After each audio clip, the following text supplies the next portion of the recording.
حاملا معي المودة والصداقة.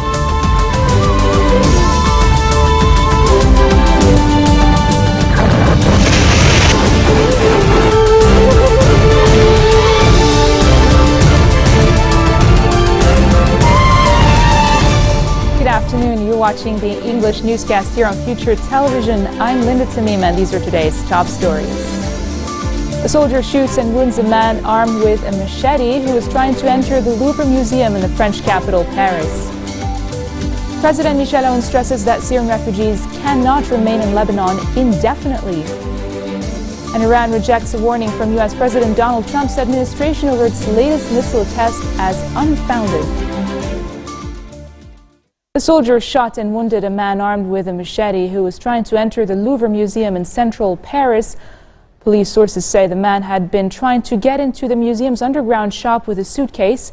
Michel Cadot, the head of the French capital's police force, said, quote, "We are dealing with an attack from an individual who was clearly aggressive and represented a direct threat and whose comments led us to believe he wished to carry out a terrorist incident." There was also a second individual who was behaving suspiciously, who has also been detained, but for now there does not appear to be a link between that individual and the attack, end of quote. The attacker was shot 5 times and seriously wounded, and the soldiers suffered slight head injuries. President Michel Aoun has stressed that Syrian refugees cannot remain in Lebanon indefinitely. He urged the international community to facilitate the return of refugees in coordination with the Syrian authorities by establishing safe zones. Aoun's remarks came during a meeting with UNHCR Chief Filippo Grandi. The president, however, added that Lebanon will not oblige refugees to return to their homeland in unstable security conditions.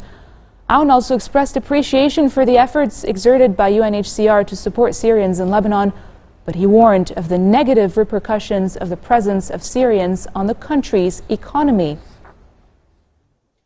Foreign Affairs Minister Gebran Bassil says the Lebanese managed to break political walls by accepting each other and restoring partnership. Speaking during a reception held in his honor in the South African capital of Johannesburg, Bassil said, quote, "I think we achieved some success, but we still have a long way to go." He urged the Lebanese diaspora to hold on to their national identity without losing their affiliations to their country of residence. And back in Lebanon, firefighters managed to control a huge blaze that engulfed 3 shops and 2 restaurants in a Beirut neighborhood. Firefighters began cooling operations to prevent the fire from reigniting inside the shops located in the overcrowded Kola area of Lebanon's capital. No casualties were reported in the incident, but it did cause a traffic jam in the area. The reason behind the blaze remains unclear. 2 Lebanese army soldiers were killed when their vehicle rammed into a wall in East Lebanon. The Traffic Management Center said in a tweet that the horrific incident had occurred in the eastern city of Zahli at 7 a.m. this morning. The national news agency said the 2 soldiers were in the Mercedes car when the accident occurred. Reports say 12 others injured in 7 traffic accidents over the past 24 hours. Coming up next, an Iranian man who was barred from entering the U.S. under Trump's immigration ban returns to L.A. Stay tuned.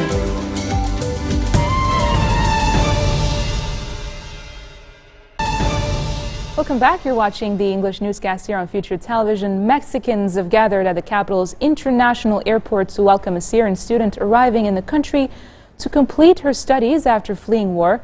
Samah Abdul Hamid moved to Lebanon in 2014 as civil war spread throughout Syria. She later applied to Mexico-based Habesha Project, which sponsors Syrian students to complete their university education in Mexico. Have a look. A home welcoming away from home for a Syrian south of the US border. Samah Abdul Hamid swarmed by supporters Thursday as she touched down in Mexico City after fleeing Syria. How I feel about Mexico? I'm really optimistic and happy. Samah is part of a program which sponsors students from the war-torn country to complete university. She's the 5th Syrian to be brought to Mexico under the project and the first woman to secure a spot. This is a big opportunity for Syrian youth to continue their studies. But it didn't come easy. She is the first female candidate, not because we don't have more females on the list, but because it's difficult in some cases to support them so they can get to Mexico. It's a complicated process because of cultural issues. Samar's reception is stark contrast to the scenes north of the Rio Grande this week. Huge rallies at major US airports demanding refugees hit with Trump's travel ban be allowed in the country. The president has defended his 4-month barring of travellers from 7 Muslim-majority countries, including Syria, saying it will help protect Americans.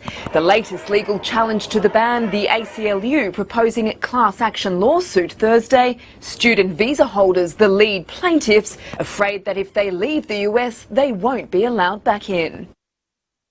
Iran has rejected a warning from U.S. President Donald Trump's administration over its latest missile test as unfounded.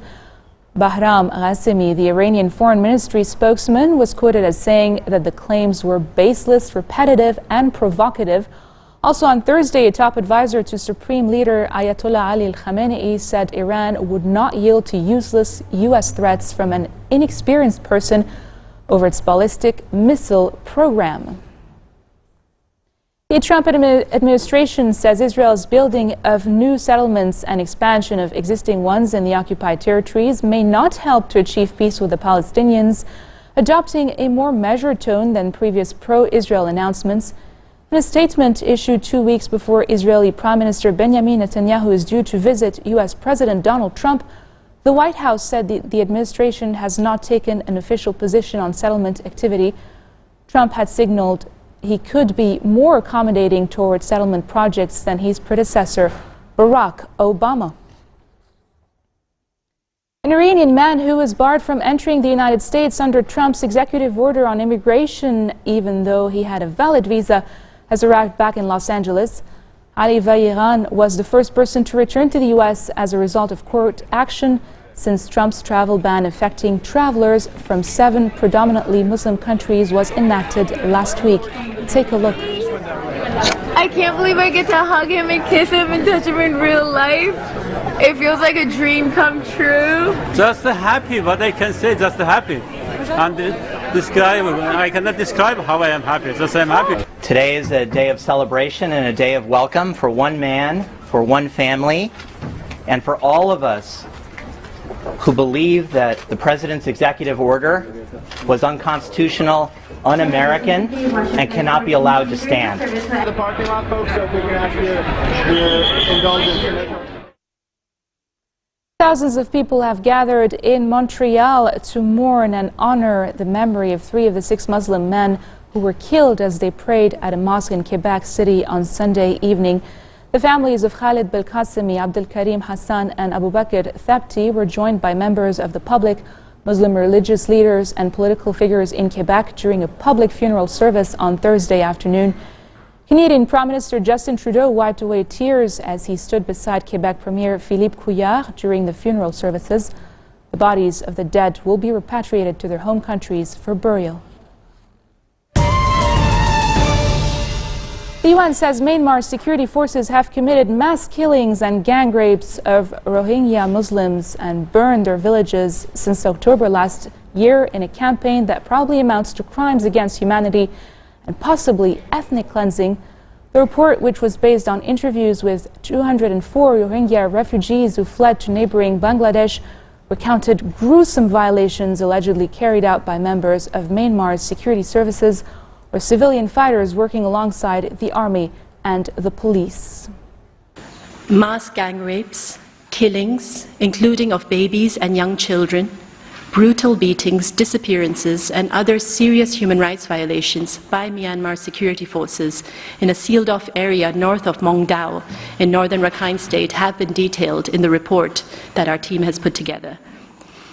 Of the 204 people individually interviewed, the vast majority reported witnessing killings, and almost half of them reported having a family member who was killed, as well as family members who were missing. One mother recounted how her 5-year-old daughter was trying to protect her from rape when a man took out a long knife and killed her, slitting her by the throat. In another case, an 8-month-old baby was reportedly killed while his mother was gang raped by 5 security officers.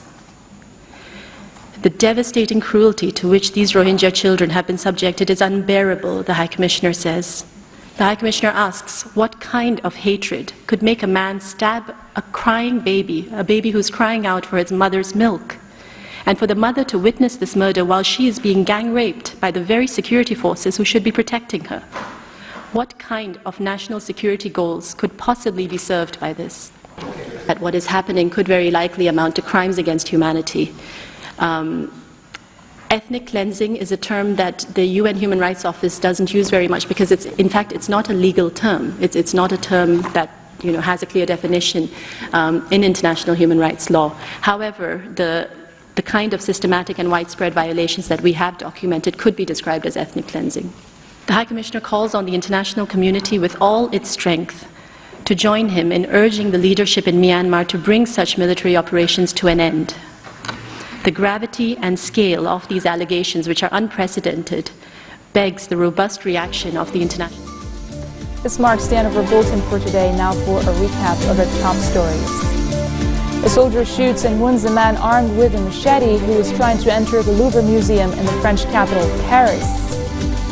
President Michel Aoun stresses that Syrian refugees cannot remain in Lebanon indefinitely. And Iran rejects a warning from U.S. President Donald Trump's administration over its latest missile test as unfounded. Those are your top stories for today. I'm Linda Tamim, and I wish you all a very nice weekend. هذا الماء المودة والصداقة